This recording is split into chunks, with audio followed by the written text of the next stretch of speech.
আমি আমাৰ ঘৰত থকা দেৱীজনীক পূজা কৰিব নাজানো। আমি আমাৰ ঘৰত থকা দেৱীজনীক শ্ৰদ্ধা কৰিব নাজানো।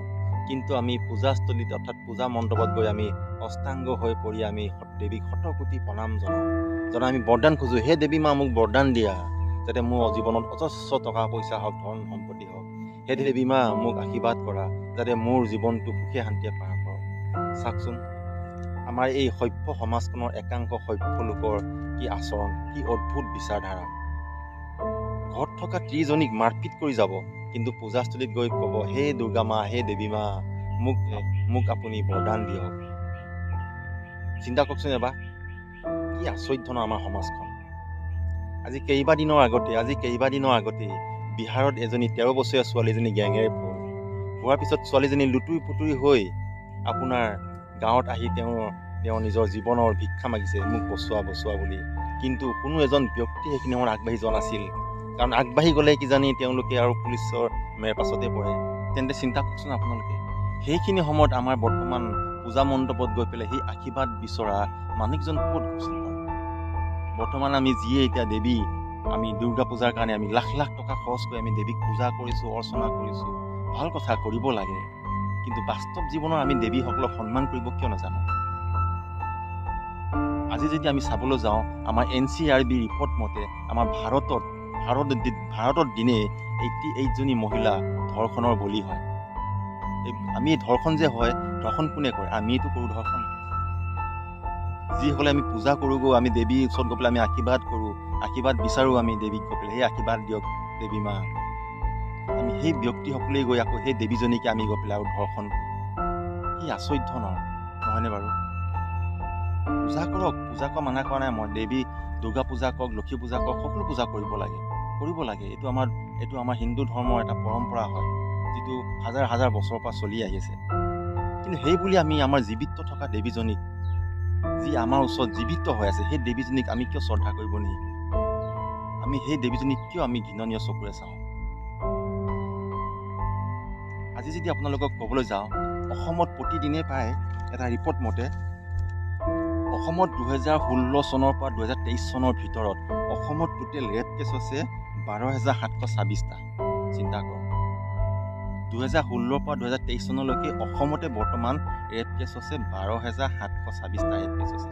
এতিয়া চিন্তা কৰকচোন, আমি দেৱী মাৰ ওপৰত কিমান অত্যাচাৰ কৰি আছোঁ। এই দুৰ্গা পূজাত আমি খালি এক্টিং কৰোঁ, মানে আমি খালি ভাও দেখুৱাব যে মহিলাসকল সন্মান কৰোঁ বুলি, বা মহিলাক আমি সন্মান কৰিব লাগে বুলি। খালি আমি দেৱী মাৰ ওচৰত গৈ পেলাই, সেই দেৱী মা আমি খালি দুৱাওঁ, কিন্তু প্ৰকৃততে আমি দেৱীক আমি সন্মান কৰিব শিকিছোঁনে বাৰু? প্ৰকৃততে আমি দেৱীক সন্মান কৰিব পাৰিছোঁনে? তেন্তে এনে পূজা কৰাৰ আমাৰ অৰ্থ কি থাকিল? এই অৰ্থ কিবা থাকিলনে? আমি দেৱীৰ ওচৰত গৈ শতকোটি আমি প্ৰণাম জনাই, তেওঁৰ ওচৰত মূৰ দোৱাই আশীৰ্বাদ বিচাৰি, বৰদান বিচাৰি, আমি যদি ঘৰত আহি আমাৰ মানুহজনীক মাৰপিট কৰোঁ, আমাৰ ভণ্টিজনীক মাৰপিট কৰোঁ, কাইলৈ পৰহিলৈ যদি আমি তেনেকৈ আমি যদি কোনো ছোৱালীক আমি যদি গৈ পেলাই গণধৰ্ষণ কৰোঁ, তেন্তে সেই পূজাৰ কিবা ভিত্তি থাকিলনে বাৰু? ৰাইজসকল, মই তেনেকৈ কোনো বিতৰ্ক বিচনাই পূজা কৰিব লাগে, মই এইটোহে ক'ব গৈছোঁ যে সকলো বস্তুৰ পিছত এটা বাস্তৱিকতা থাকে। সকলোৱে উৎসৱ পাৰ্বণৰ এটা বাস্তৱিকতা থাকে। দেৱী পূজা কৰোঁ কিয়? আমি দেৱী পূজাৰ পৰা শিকোঁ কি? আমি এই পৃথিৱীত আমাৰ নাৰী জাতিটো এক মহৎ ভূমিকা আছে। আমি নাৰী জাতিক যে সন্মান কৰিব লাগে, নাৰী জাতিক যে আমি শ্ৰদ্ধা কৰিব লাগে, আমিতো পূজা কৰি পেলাইতো সেয়াই শিকোঁ, দেৱী মাক পূজা কৰি পেলাই। কিন্তু তৎসত্ত্বেও আমাৰ একাংশ ভদ্ৰ লোকে, এই সভ্য সমাজখনৰ ভদ্ৰ লোকে কিয় এই কথা নুবুজে?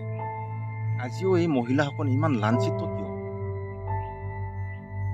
কাৰোবাক যৌতুকৰ কাৰণে হত্যা কৰা হয়, কাৰোবাক সতি সন্তান নোহোৱাৰ কাৰণে হত্যা কৰা হয়, সৰু সৰু কিশোৰ ছোৱালীক গৈ গণধৰ্ষণ কৰা হয়। কি আশ্চৰ্যজনক। এই বন্ধুসকল, আহক আমিও পূজা কৰোঁ, আমি দেৱী মাক আমি পূজা কৰোঁ, আৰু লগতে আমি দেৱী মাক পৰা আমি আজি সংকল্পবদ্ধ হওঁ যে আমি এই মহিলাৰ ওপৰত যি অত্যাচাৰ হৈছে, সেই অত্যাচাৰ আমি কমাওঁ। সেই অত্যাচাৰ আমি কমাব লাগিব, নহ'লে আমি দেৱী দুৰ্গা পূজা কৰা, লক্ষী পূজা কৰা কোনো স্বাৰ্থ নাথাকিল, কোনো ভিত্তিয়ে নাথাকিল। তাতকৈ আমি পূজা নকৰাই ভাল, তাতকৈ আমি অসুৰ হৈ থকাই ভাল। বেয়া লাগে কেতিয়াবা। আমি বাস্তৱত আমি কিয় কথাবিলাক আমি মানে ফ'ল' কৰিব নিবিচাৰোঁ? বাস্তৱত কথাবিলাক আমি কিয় এপ্লাই কৰিব নোখোজোঁ? আমি খালি দিখাবাদ কৰিব খুব ভাল পাওঁ, আমি দেখনিটো কৰিবলৈ খুব ভাল পাওঁ। আমাক খালি দেখনীয়াটো লাগে।